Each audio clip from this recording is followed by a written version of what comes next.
ទៅដល់ស្រុកកេរីវងបើសិនជាអត់បានទៅញ៉ាំបាញ់ឆែវអូយស្ដាយក្រោយណាស់បងប្អូនអរគ្នាបាញ់ឆែវនៅជើងភ្នំទឹកធ្លាក់ជ្រុះផ្អោកបងប្អូនអូយនេះចាក់គេហៅថាទាំងផ្ទះហ្មងសម្រាប់ពុកម៉ែបងប្អូនដែលអញ្ជើញទៅលេងអត់ឲ្យចាំយូរទេផ្ទះមានទាំងប្រមាណហ្នឹងក៏ថាមកផ្ទះមកផ្ទះមកផ្ទះមកផ្ទះអញ្ចឹងពុកម៉ែបងប្អូនមើលកលេចមកមើលការចាក់បាញ់ឆែវមកគាត់មើលតំណងណាអញ្ចឹងតំណមតែយើងបានញ៉ាំវាកាន់តែតំណងជាងនឹងទៀតណាព្រោះតែមើលសិល្បៈដែលគាត់ចាក់ហៅថាជាសិល្បៈមួយដែរនិយាយទៅព្រោះពុកម៉ែបងប្អូនយើងដែលធ្លាប់ទៅខាងទឹកធ្លាក់ជួបផ្អោកហើយជាដឹងហើយពុកម៉ែបងប្អូនគ្នាហើយបាញ់ឆែវនៅជើងភ្នំទឹកធ្លាក់ជួបផ្អោកនេះនិយាយពីមួយកន្លែងនិយាយពីឆ្ងាញ់អូឆ្ងាញ់បងប្អូនគ្នាបងប្អូនដែលធ្លាប់ទៅលេងរដូវខែប្រជុំគឺមានទឹកធ្លាក់ប្រហែលជាគាត់បានញ៉ាំបាញ់ឆែវនិយាយទៅ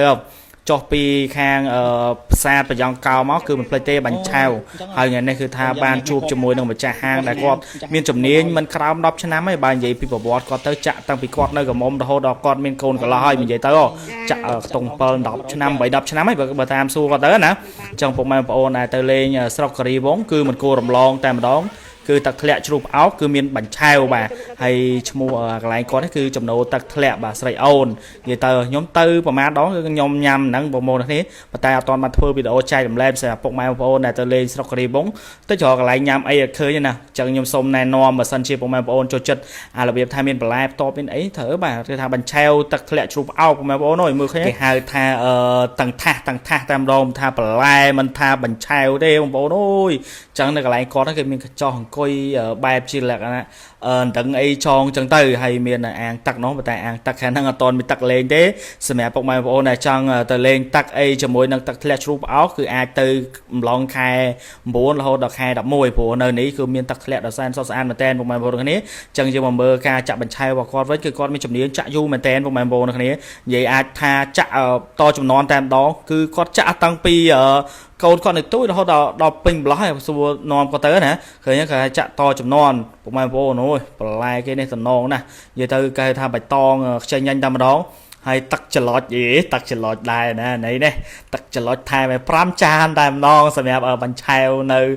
ស្រុកកេរីវងនេះពុកម៉ែបងប្អូននេះទៅអញ្ចឹងអត់ទៅណារឿងទឹកច្រឡុចនេះគឺថាផ្ទុះសាហាវដែរពុកម៉ែបងប្អូនគ្នាអញ្ចឹងថ្ងៃនេះគេថាយើងមកជុំគ្នា6នាក់បើនិយាយទៅពុកម៉ែបងប្អូនអត់មាន5ឯណា5នាក់អីទេពុកម៉ែបងប្អូនអូយនិយាយទៅបាញ់ឆែវនៅនេះហ៊ាននិយាយថាឲ្យអួយតែម្ដងហើយចំពោះនៅតម្លៃវិញគឺថាមហាសែនធូតែម្ដងបងប្អូនគ្នាញ៉ាំមួយឆ្អែតហ្នឹងអស់តែម្នាក់6 7,000រៀលបងប្អូនគ្នាមានអីគេបន្លែទាំងកញ្ច្រែងមកហើយបាញ់ឆែវមកផ្ទះគឺថាញ៉ាំមិនអស់ទេដូចចែអាវសនេះចឹងមកផ្ទះឃើញមានគាត់អញ្ចឹងមែនតែគាត់ញ៉ាំតិចណាបងប្អូនគ្នាសល់កន្លះផ្ទះទៀតគឺខ្ញុំជាអ្នកបង្ហើយហើយដូចជានេះគ្រីស្ណានេះបាទចាញ់ challenge គេថាត្រូវប៉ាវទាំងអស់ហ្នឹងបងប្អូនគ្នាដោយសារតែ challenge ឡើងលើប្រយ៉ងកោហើយបាទអញ្ចឹងឡើងទៅមានអីបាយក្អួតតែម្ដងអញ្ចឹងសម្រាប់ពុកម៉ែបងប្អូនដែលទៅលេងណាទៅលេងខាងស្រុកកេរីវងហើយកុំភ្លេចទៅបាញ់ឆែវផងបាទព្រោះនៅស្រុកកេរីវងគឺបាញ់ឆែវគេល្បីមែនតើបងប្អូនភាគច្រើនបងប្អូនដែលធ្លាប់ទៅខាងទឹកធ្លាក់ជួបផ្អោកហើយជាបងប្អូនដឹងហើយថាទៅនឹងដើម្បីឲ្យគេតែមួយលេងទឹកធ្លាក់ឲ្យមួយទៀតគឺគេហៅថាបាញ់ឆែវនៅនឹងឆ្ងាញ់មែនអត់និយាយហត់ទេបងប្អូនសំបីតែពេលនិយាយនោះក៏នឹកឃើញដល់រសជាតិបាញ់ឆែវគាត់ដែរបងប្អូនអូយជាតិណាស់បងប្អូនមើលតែមាត់ម្នាក់ទៅគឺថាអែមតែម្ដងអញ្ចឹងជាចុងក្រោយបាទមាត់ខ្ទេចខ្ទីគ្មានសល់សំបីតែបន្តិចចឹងវីដេអូពូនេះខ្មែរគឺមានតែប៉ុណ្្នឹងគឺចង់បង្ហាញអំពី